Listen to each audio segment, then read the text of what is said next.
Hi friends, welcome to my garden. Today, let's learn how to do addition. Let's begin.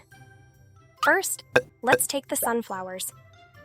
Can you tell me how many sunflowers are here? Let's count. 1, 2.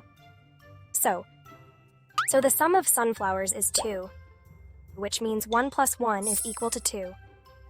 Okay, let's try another one. Can you tell me how many tulips are here? Let's count. Here is 1, 2, and here is 3, 4, 5. So, the sum of tulips is 5, which means 2 plus 3 is equal to 5. Do you guys want to try another one also? Okay, friends, let's go for the last one. Can you tell me how many roses are here? Let's count. 1, 2, 3, 4, 5, 6, 7.